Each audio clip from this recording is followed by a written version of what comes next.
Hey guys, it's January 16th, 2022. I keep getting tongue tied on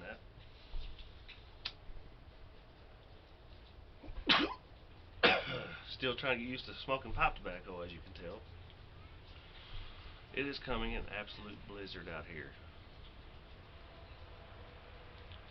This is like the most snow that Kentucky's had, because last weekend was the same as this. And I'll show you a little bit of footage in a little bit. But Kentucky hasn't had snow like this for like several years. It's only been like one or two snows, and it's like little small snows. So everybody hollers global warming, which could be, but at the end of the day, it's coming down like nuts. It's crazy. It's actually kind of fun. It's exciting. I love crazy weather when it doesn't harm anybody or puts anybody in harm. When it's crazy weather but everybody's having fun in it, I love that kind of thing. I love thunderstorms and all that stuff. I don't want anybody to have any kind of hardships or anything from bad weather, but unfortunately Kentucky had some a few weeks ago with those terrible tornadoes toward West Kentucky. But anyway, just smoking some pipe tobacco again and sitting out here and thinking about how it used to snow when I was a kid. Growing up, we had snow quite often. I lived in kind of I guess it was more of a country area. We had a lot more woods around us, and there was a mountainside above our house. And my uncle had built a house on top of that mountain, and he had a road that went up to it, which is perfect for a sled ride trail, for to get on sleds and create a trail to ride on. And of course, my dad, being the builder he was back then, he used to build houses and things. He had all kinds of material from work. Instead of buying sleds, he made us these building material sleds out of the same material you would make a shower stall out of. So you can imagine the slick side of the shower stall. He cut them into rectangles about probably a foot and a half wide and about 3 foot long, and you could ride on it just like a surfboard or sit on it, however you wanted to do it. Of course, me being a daredevil, I always rode on it like a surfboard. We had this hill beside our house, and a bunch of my friends, I was probably about maybe 13, 14 years old. A bunch of my friends and my cousins, I always had my cousins coming and staying with us. I have tons of cousins and a huge family. Anyway, we had created this ice track on the hill. It was a trail that we had. I actually would think was the first one to go down it, but I kind of pioneered the trail all the way down the hill, and it's about every bit of probably, I don't know, 300 or 400 yards from the top of the hill all the way to the bottom, and it's about the grade you would see on a regular roof of a house, so it was pretty steep.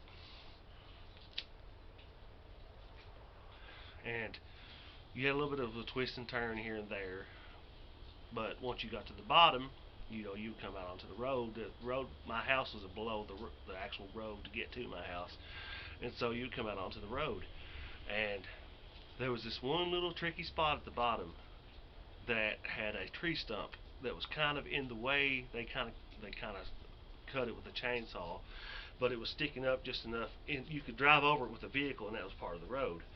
But you had to know that was there in order to miss it whenever you're on the sled. And so we're up there sled riding, a bunch of my buddies and me, and we're having a good time. And it became almost like a luge, like you would see at the Olympics. And we're riding down this hill. I mean, going who knows how fast, probably dangerously. And I got to where I'm such a daredevil. I was then. I'm not so much now. I don't take the risk I used to. But I would stand on it and surf down the hillside, just like I'm surfing on a surfboard. Which I've never tried surfing in the ocean. That's got to be a different animal, and I would like to try that. Anyhow, so I'm surfing down this hill and enjoying it, and my buddies and my cousins are doing the same thing. And then my uncle shows up, my dad's youngest brother, and we're like in our teens, and he's probably late 20s, maybe early 30s. I think he was late 20s. No, he was probably about 30 years old now that I think about it. He decided to go down this hill. He saw how much fun we were having, and he wanted to get in on it, which I would right now if I saw a bunch of kids on a hillside and they said, "Come on, try this," I'd probably do it too.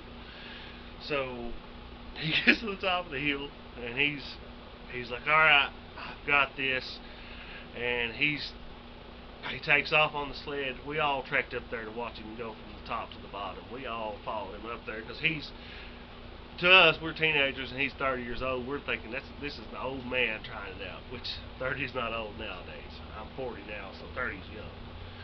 He gets to the top, or he's at the top, and he goes down the hill, and he's shooting down there like a bullet, and he's flying down through there, and you can hear him hooping and hollering and yelling, "Yeah, this is fun," and screaming, and he's having a ball. I forgot to tell him about the stump at the bottom, and so did everyone else.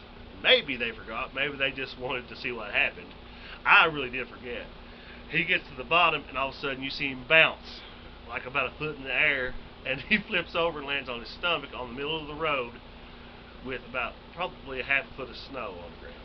And he's laying there going, "Oh," you could tell he was in pain. And we run down through there, and I'm thinking, I figure out in my head, okay, I know what happened here. I get to the bottom, and he's saying, he said to me, he goes, "My tailbone." And I'm like, "What?" He's like, "My tailbone. My tailbone's hurting." And I said, "What happened?" I knew what happened, but I had to hear it from him. And he said, "There must have been something there, something on the bottom of the trail that I ran into, a rock or something." And I didn't have the heart to tell him that there was a stump right there that he was supposed to dodge. We forgot to tell him that. He sat there in pain for like 10 minutes. He finally got up and was able to walk.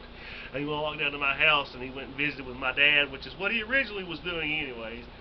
But he had a sore tailbone for about a week or so. He had a hard time walking. I'm sure it hurt his back too.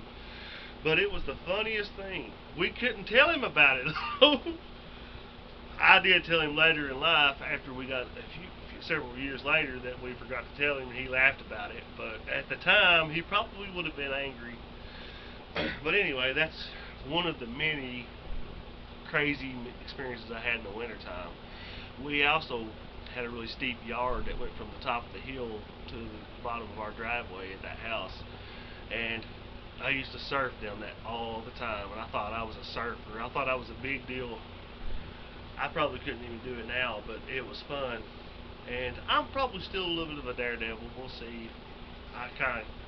My girlfriend will tell you that I kind of get a little crazy sometimes when we get outdoors and stuff, but that's just in my nature, I guess. She calls me her mountain man, which I'm from Kentucky. I guess that fits, but it's all in fun. Anyways, I thought I'd tell a good story and